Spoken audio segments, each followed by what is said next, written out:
Occupational English Test. Practice listening test. This test has 3 parts. In each part, you'll hear a number of different extracts. At the start of each extract, you'll hear this sound. You'll have time to read the questions before you hear each extract, and you'll hear each extract once only. Complete your answers as you listen. At the end of the test, you'll have 2 minutes to check your answers. Part A. In this part of the test, you'll hear 2 different extracts. In each extract, a health professional is talking to a patient. For questions 1 to 24, complete the notes with information you hear. Now, look at the notes for extract 1.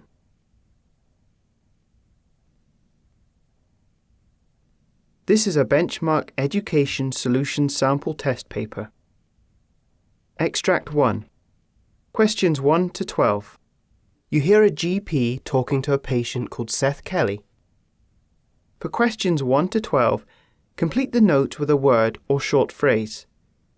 You now have 30 seconds to look at the notes.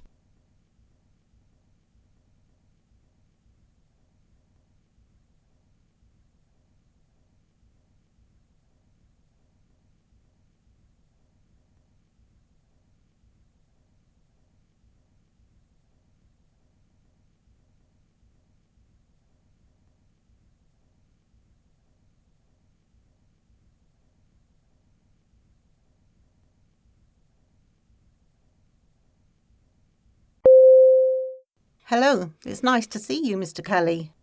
Oh, hello. It's nice to see you as well. So today, it's a routine appointment, so how is everything going, Mr. Kelly? Not so great. I'm sorry to hear that. Are you having problems with your stage 5 chronic kidney disease? You were diagnosed 2 years ago, is that correct? Yeah, that's right. I'm being seen at the Advanced Chronic Kidney Disease Clinic for my renal problems. I recently decided to have hemodialysis. In general, things are going okay with that. Okay, what about your asthma? Have you experienced any difficulty breathing lately? No, nothing like that. So tell me, how are you feeling? I've been feeling very tired recently, to the point of weariness. Okay. Any problems with your memory? No, not that I can think of. The tiredness mostly affects my social life. I just can't bring myself to go to my chess group or go walking with a few neighbours. Also, I have been avoiding everyday activities I used to enjoy, like having a meal with my family. Mr. Kelly, during the last month, have you often been bothered by feeling down, depressed or hopeless? Yeah, I would have to say yes. I feel that way frequently. How long would you say that you have felt bothered? To be completely honest, ever since I was a teenager.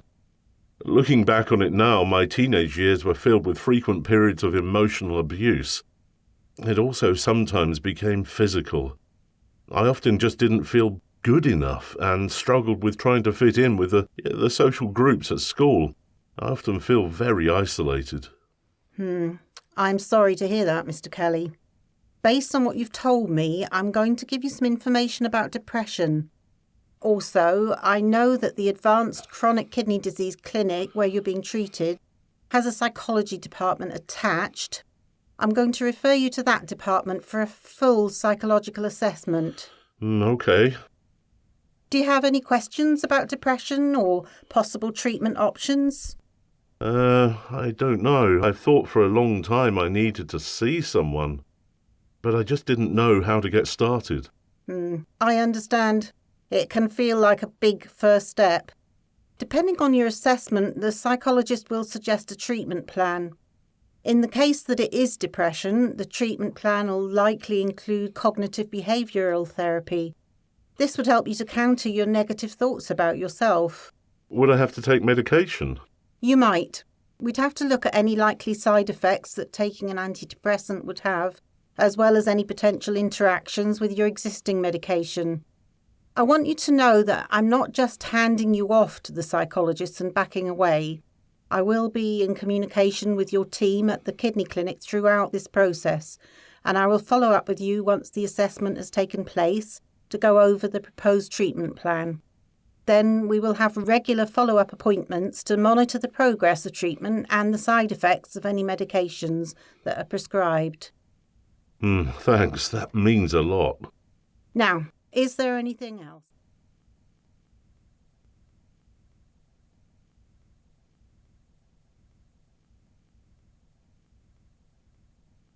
This is a Benchmark Education Solution Sample Test paper.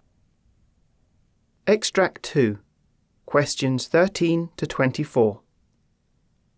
You hear a dermatologist talking to a new patient called Karen Patch. For questions 13 to 24, complete the notes with a word or short phrase. You now have 30 seconds to look at the notes.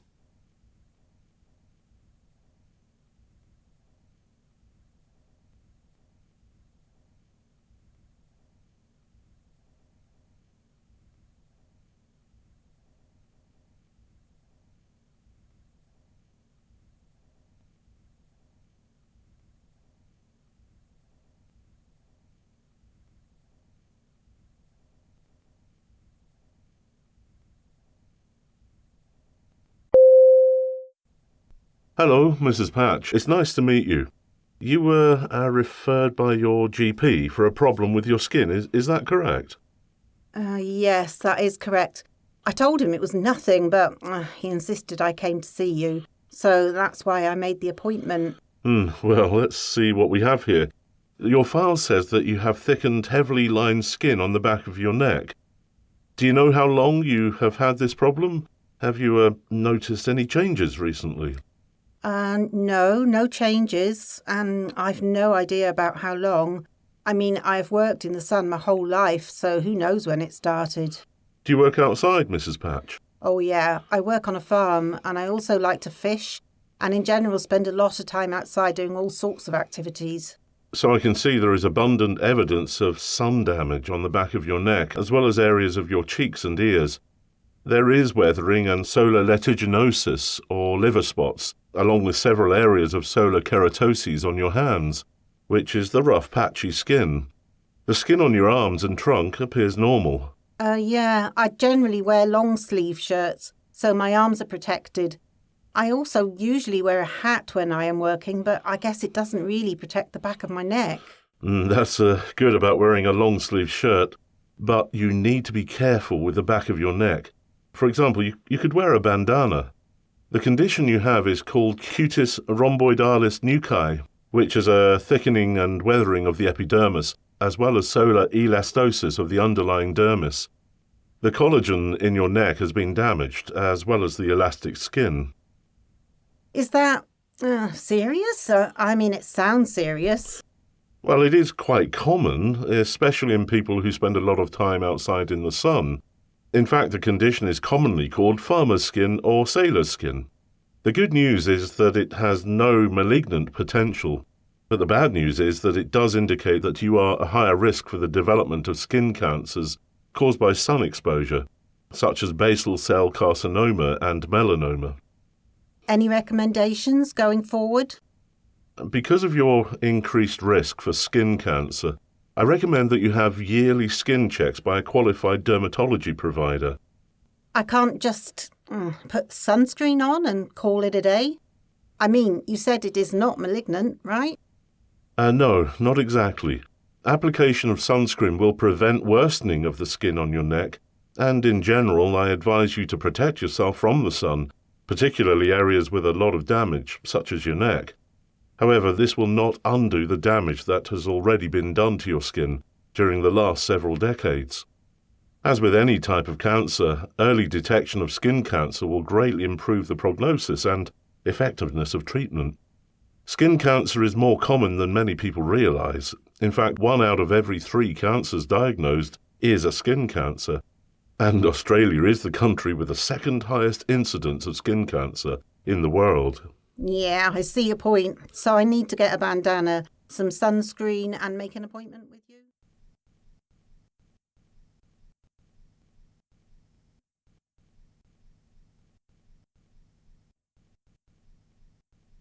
That is the end of Part A.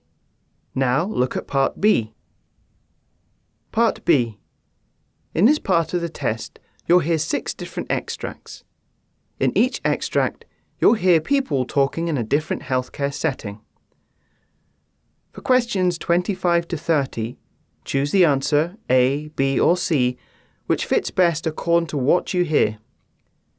You'll have time to read each question before you listen. Complete your answers as you listen. Now look at question 25. You hear an intern in radiology talking with a senior doctor. Now read the question.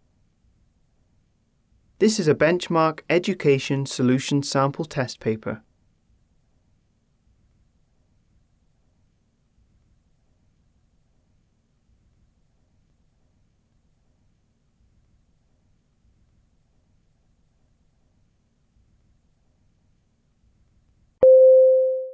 So, let's get started. Can you please present the case to me? Yes, of course. Here we have a 9-year-old girl with no past medical history presenting with left leg pain. While playing, she jumped off a 2-metre fence and landed on her feet prior to onset of pain. There was no head, pelvic or abdominal injury. In the A&E, she was grimacing and refusing to ambulate. Exam showed pain superior to the medial malleolus with minor ecchymosis and significant localised edema. Here we have the radiograph that was taken. So, what is the specific diagnosis? According to what we see here, she has Salter-Harris type 2 fracture of the distal tibia, which is a commonly seen fracture with an excellent prognosis and remodelling capacity. Is surgical intervention necessary? What is your next step? In general, no. We would need to get another X-ray, that is the perpendicular plane, to ensure... Question 26. You hear a GP ask a colleague for advice about a patient. Now read the question.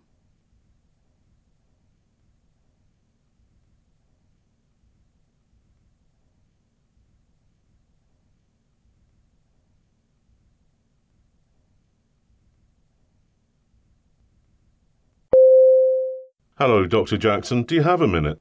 I have a patient I'd like to get your input on. Of course. Tell me about your patient. I have a 40-year-old woman with no personal or family history of breast or ovarian cancer asking if she needs a mammogram. She's never received a mammogram and, based on a self-breast exam, has no immediate concerns. I think it would be okay for her to get a mammogram, but...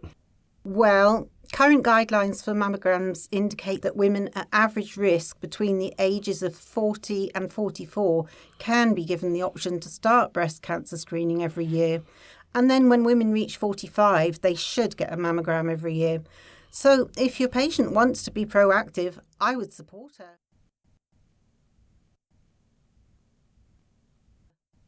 Question 27. You hear an intern asking a senior doctor a question after a training session. Now read the question.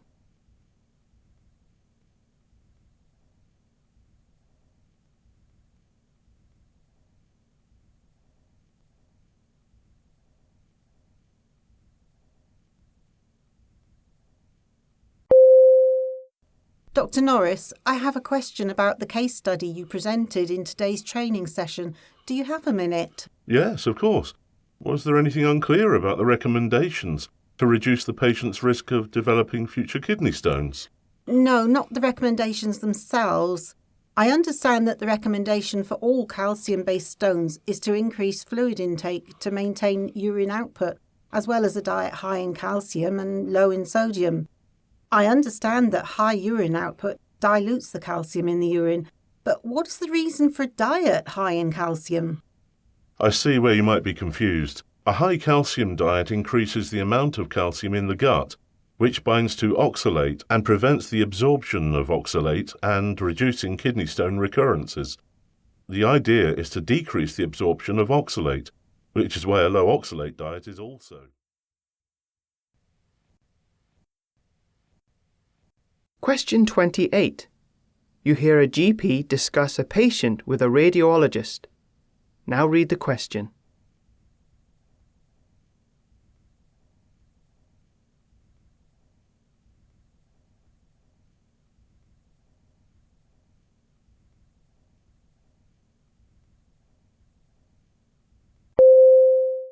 Hey, Dr. Haskell, I have a patient here that I'm thinking of getting radiographs for. Yes, I saw the file. Is this the 69-year-old gentleman presenting with continued lumbar back pain? Yes, it's been ongoing for 6 months, worsening per the report of the patient. The patient reports that the pain worsens after significant activity, and also that he gets no relief from paracetamol and only modest relief from NSAIDs. Latest exam was unremarkable and recent lab work was normal, so my next move is to get radiographs. I agree, especially given the duration and worsening pain. If he had responded to the NSAIDs, it might be...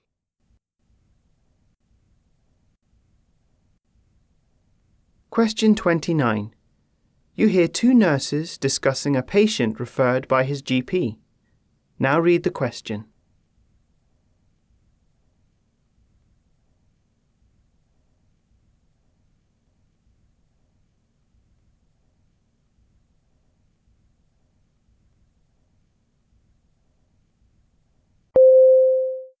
Have you checked on the new patient that came in last night?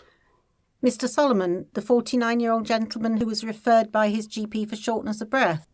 Yes. Did you notice anything strange about his medical history? Medical history? No, but I did notice that he recently travelled internationally, which seems to be a key factor. 3 months ago, he took a flight from Los Angeles to Scotland. His GP thought it might have been a viral illness, but the patient didn't improve, so he referred him to the hospital. Did you notice anything when you checked on him this morning? Yes, he had peripheral cyanosis, indicating low oxygen levels in his red blood cells. I saw that an echocardiogram was requested, so that should clear things up.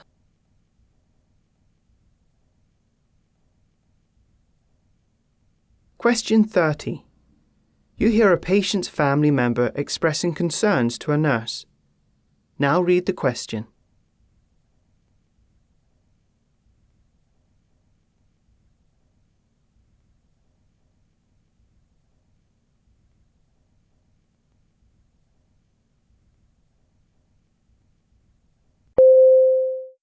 Hello, Mrs. Leary. How are you today? A bit overwhelmed. As you know, my husband's prognosis is not great, so I've been looking for nursing homes. I see. That can be very difficult for anyone. Have you received assistance from the social worker? Yes, but I'm worried about what the hospital has told me. They told me that I have to find a nursing home in the next 2 weeks or he'll have to go home. I just don't think I'm physically capable of providing total care for him. I mean, I see what you do, turning him, positioning him. I just don't know the best place for him. Have you talked to your husband about his wishes? That should be the most important.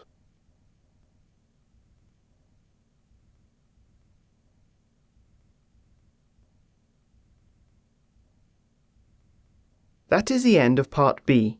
Now look at Part C. Part C. In this part of the test, you'll hear two different extracts. In each extract, you'll hear health professionals talking about aspects of their work. For questions 31 to 42, choose the answer A, B or C, which fits best according to what you hear. Complete your answers as you listen. Now look at Extract 1. Extract 1, questions 31 to 36. You hear a presentation by a GP on group appointments. You now have 90 seconds to read questions 31 to 36. This is a benchmark education solution sample test paper.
everyone. My name is Maxine Williams and I'm a GP who works at the Parchmont Medical Centre in Surrey, where we have started a new way of seeing patients. This new way involves a GP seeing several patients together in one group session. While this may seem strange at first glance, it is something that we decided to try because of the increase in demand for appointments at our practice. An interesting statistic is that in recent years, the number of GP appointments has risen by about 13%, but GP numbers are up less than 5%, which means that GPs are working more and more hours to see all the patients that need an appointment. Burnout among GPs is a very real problem. Another factor increasing GPs' workload is the fact that many of us are living longer and with multiple long-term health conditions, which can make consultations increasingly more complex. We can say without a doubt that the traditional one-to-one 10-minute appointment no longer works for many of our patients. Without increased funding or a substantially increased GP workforce, primary care teams have to find innovative, new ways of delivering routine care in general practice that simultaneously save time and improve quality, which is what led us to the idea of seeing multiple patients at the same time. I will give you an example of how this might work in the real world. I had a patient who had reached 50 years of age and had a few diagnosed health issues, problems with weight and blood pressure, so it was definitely time for him to come to see me. However, when he came in for an appointment, instead of having the usual 10 minutes with me, he had an hour and a half with a GP. But he didn't see me, the GP, alone. He shared his appointment with 6 other patients who all had weight issues and/or had been diagnosed with pre-diabetes. Group sessions can include as many as 15 participants. Our group sessions start with a doctor's assistant or facilitator collecting the patient's measurements and compiling a list of questions the patients want to ask the doctor. Depending on the group, some test results, such as body mass index, will be written up on a board in the room so that the GP can lead a discussion around them. In the case of the group previously mentioned, I, the GP, also led the group in a discussion of sensitive issues such as gut problems and patients' relationship with food and their overall mental well-being. I think for many of the patients it was the first time that they had had a chance to engage in this type of in-depth conversation with a GP. The objective of the group sessions is to give patients more information about their condition because they can learn from the doctor as well as from each other. This helps to ensure the GP's time is used efficiently, and it also results in patients feeling more empowered. Many people think that it would be constraining to have other people in the room, but that is not what we have found when we have asked patients about their experiences with the group appointments. The patient I mentioned before said it was quite the reverse for him, and that once the group got going, a bond was formed and everybody was quite open. This bond that forms between patients with the same diagnosis is the real strength of the group appointment. Managing long-term health conditions such as obesity and high blood pressure can feel overwhelming for patients, so offering more access to a patient's GP along with a valuable peer support network can bring real benefits in the long run. However, if the idea of discussing your medical condition with a group of strangers still seems off for you, we also continue to offer patients the option of traditional one-to-one appointments if they wish. In addition, one-to-one appointments will still be the first step for patients who don't already have a diagnosis. Diagnosing someone in a group wouldn't be appropriate. Finally, another good reason to continue to offer traditional appointments is for patients who are concerned with the confidentiality of their health information.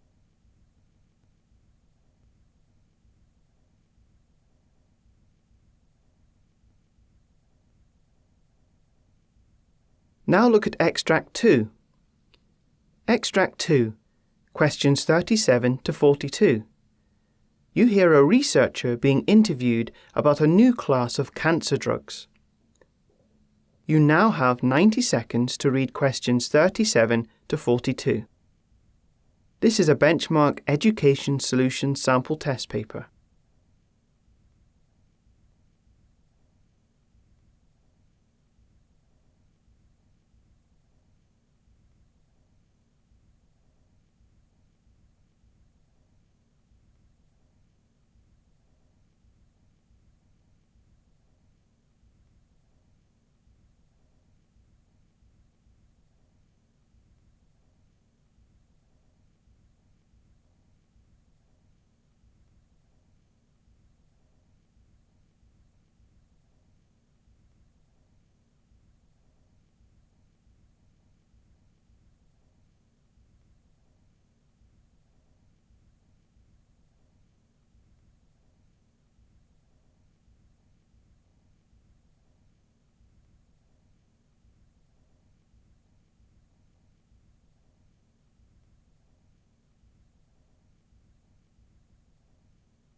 Welcome everyone to our programme, Health Now.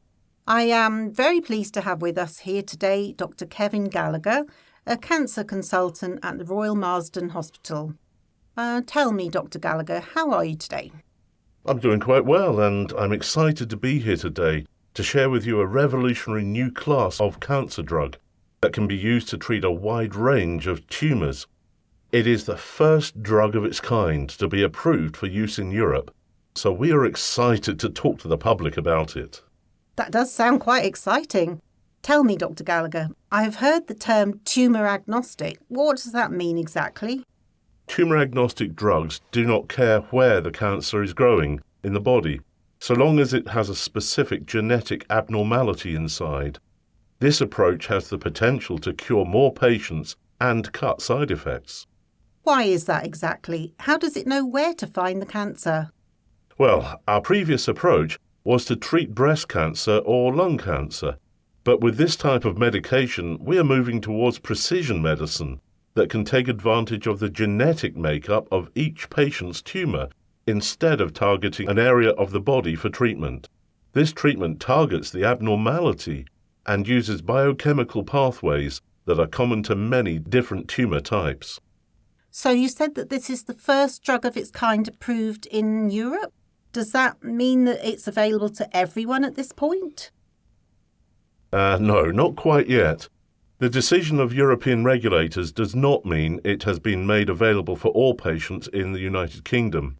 First, the NHS will need to ensure that the right genomic testing is available across the country to identify patients who could benefit from the treatment.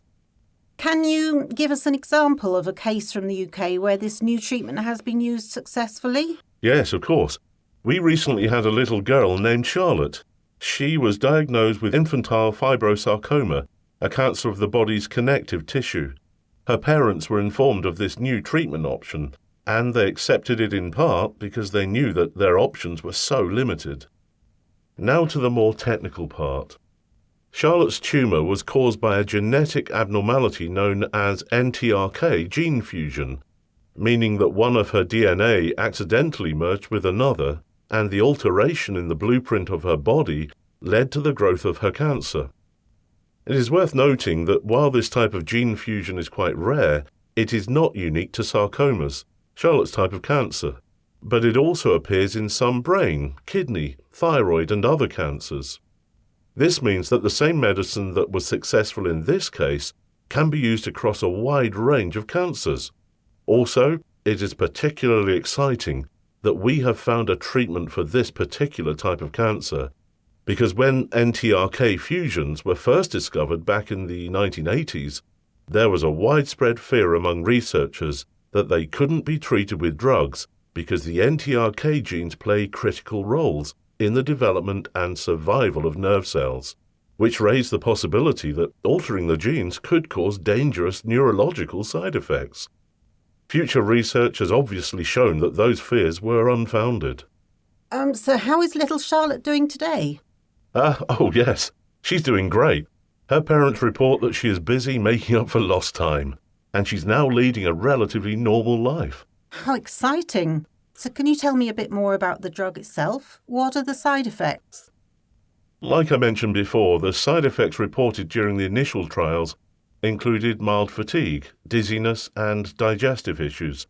But for the most part, the drug was remarkably well tolerated. OK. And what about the effectiveness of the drug? Does it work on all patients? Well, no drugs work on all patients, but based on data from studies from America and Europe involving patients with NTRK fusions who had run out of treatment options, this drug produced a 75% overall response rate across the range of tumour types that I mentioned earlier. Of those responses, 39% lasted a year or longer. Now, those were studies focusing on adults. Studies focusing on children show that they respond even better, with an overall response rate of 94%. More studies are underway to determine.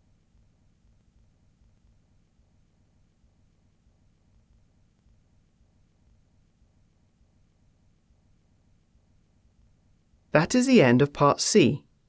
You now have 2 minutes to check your answers.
That is the end of the listening test.